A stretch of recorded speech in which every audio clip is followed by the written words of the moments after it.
Well, as we've been hearing, the Prime Minister David Cameron is defending his assertion that there are 70,000 moderate opposition fighters in Syria who are ready to work with Britain.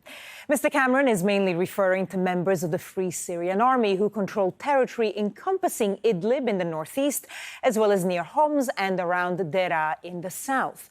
He says there are a further 20,000 Kurdish fighters who are also happy to help Britain. They control areas along the Turkish border. Now, this is the territory under the control of ISIL, vast swathes stretching from Aleppo in the north down past the self-declared capital Raqqa and to the Iraqi border. And here is the ground held by the government, largely in the west, which includes President Bashar al-Assad's stronghold, Latakia.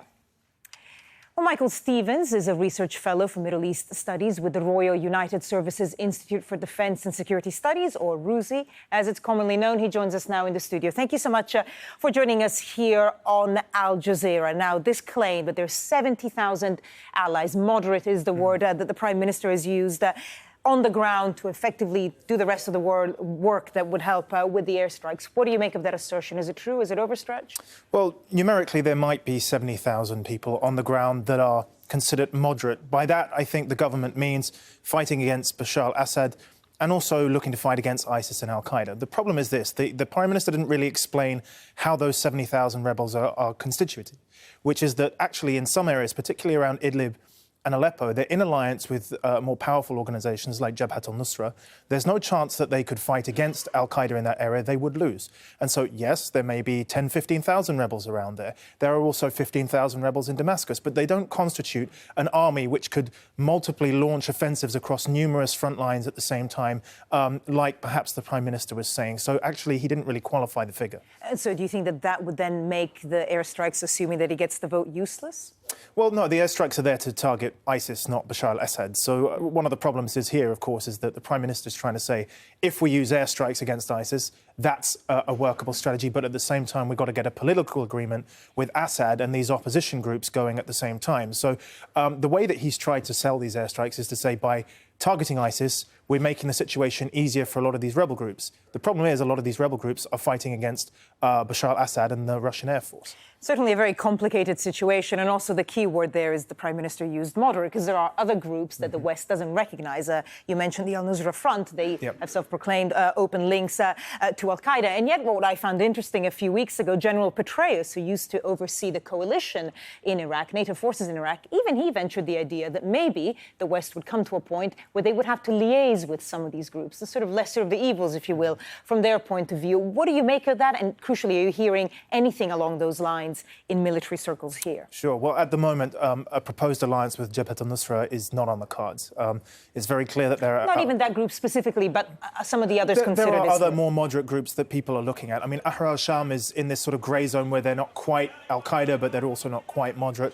That might be somewhere we could look at in terms of pulling them away and making them a little bit more palatable to a Western audience. But it's difficult. I mean, ultimately, right now, what we have to focus on is trying to empower those groups which are not inclined towards extremist behaviour and don't have these developed links. But I think at the moment we have to be a bit more humble and say there are areas where we can work, particularly in southern Syria, and work, with our partners there in Jordan, for example. But in the north, it's a lot more difficult. Going back to the specific military airstrikes, assuming they happen, what assets does the UK specifically bring to the fight against ISIL in Syria? What could they bring?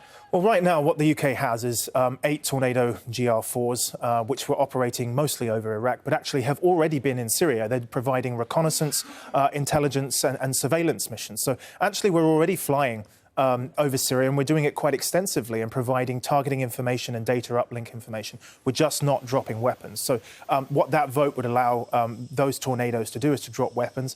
We have an array of different types of munitions. Storm Shadow is an air-launched cruise missile. We have the Brimstone missile, which is also highly targeted. Brimstone is the one that most people seem to say it sort of would be the added value that the UK would bring. Do you see it that way? Yeah, and it's certainly better than a lot of what we call JDAMs, which is what the Americans are using, which are upgraded dumb bombs, basically. So the Brits have got a pretty good piece of kit here, which is it has a low fail rate and it's very precise. So I think in that particular instance, what we can bring to the table is precision. But the problem is this: in Iraq, we were not taking a lot of airstrikes when we were up in the air. I mean, there's only been 360 kinetic strikes in Iraq from the RAF over the last year and a half. So it's not actually, there's going to be a huge volume of strikes, but they will be precise. Just sort of giving the overview, assuming that he gets the vote, do you think it is the right decision for the UK, for the coalition, to get involved more, to start bombing ISIL in Syria? I think there's merit to saying if you're going to take on ISIS, it's a bit strange that you're doing it in Iraq but not in Syria, because they exist across both front lines. Which is the point that Cameron makes. Exactly, and it does make sense. I mean, ISIS don't recognise the border. They're operating, freely in Syria, and I think a military strategy can help to contain the military aspect of ISIS. But if you're going to sit there and say bombing Raqqa makes you safe in London, well, that's not the case. And I think Cameron oversold that point. This is, a political strategy married to a much more limited military strategy. And I think that's where he needs to make a bigger distinction. And briefly, if you can, obviously everyone talks back to 2003 and what happened there. Militarily, what lessons do you think the British Armed Forces or the coalition have learned about taking that kind of military action in the Middle East? Well, first of all, going in with large numbers of boots on the ground is pretty unpopular.